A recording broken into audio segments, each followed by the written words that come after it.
दोस्तों नमस्कार। इन दिनों राम मंदिर में जो चंदा चोरी हुआ है उसकी चर्चा काफ़ी जोरों पर है। उसी चंदे की बाकायदा चोरी होने लगी मंदिर में। और ये दोस्तों कैसे पता चला कि मंदिर में से चंदा चोरी हो रहा है? आने वाले दिनों में अभी कुछ और गिरफ्तारी बाकी है। इस संज्ञान में उत्तर प्रदेश के मुख्यमंत्री श्री आदित्यनाथ योगी जी ने कहा था कि सिर्फ 15 दिन हमें दीजिए और हम 15 दिन में सभी चंदा चोरों को हम गिरफ्तार कर लेंगे। लेकिन उन्होंने 10 दिन के अंदर ये काम करके दिखाया। बाकायदा उनसे इस्तीफा लिया गया और 8 लोगों को हिरासत में लिया है। बाकायदा उनसे पूछताछ अभी जारी है।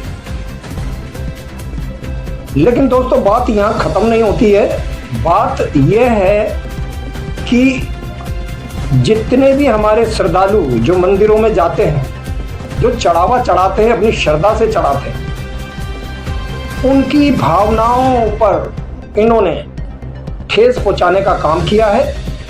और इस तरह की घटना मंदिरों में होनी नहीं चाहिए, क्योंकि वो एक धर्मस्थल है और वहाँ पर सभी लोग अपने जुड़कर वहाँ मंदिरों में जाते हैं, अपनी मन्नत मांगते हैं और वो बाकायदा वहाँ पर चढ़ावा चढ़ाते हैं। हालांकि मैं राम मंदिर की बात नहीं कर रहा हूँ। राम मंदिर का जिक्र आया था चंदा चोरी होने का, तो ये बात चल रही है।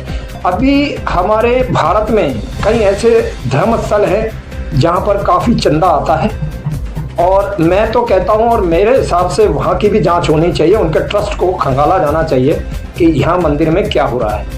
नमस्कार दोस्तों, मैं हूं रवि राणा और आप देख रहे हैं GZB 24/7 लाइव। अब दोस्तों सवाल ये उठता है कि मंदिर से चंदा चोरी कैसे हुआ। दोस्तों 2024 में PM मोदी जी जब राम मंदिर गए थे, उस वक्त राम लला की प्रतिष्ठा को स्थापित किया गया था। PM मोदी जी भी वहां पर गए थे।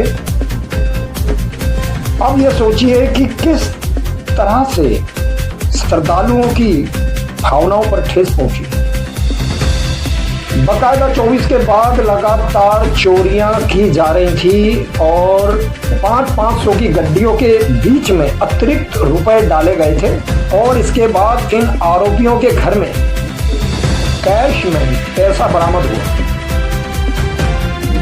और सीधा सीधा मैं तो कहता हूं कि मंदिरों में आने वाले श्रद्धालुओं पर, उनकी भावनाओं पर सीधे सीधे ठेस पहुंचाई गई है।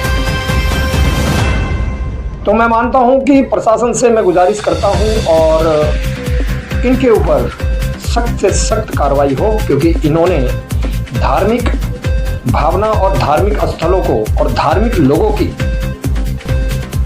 भावनाओं पर ठेस पहुंचाई है। और भी मंदिर हैं हमारे भारत में, तो उनकी भी जांच की जाए। नमस्कार दोस्तों।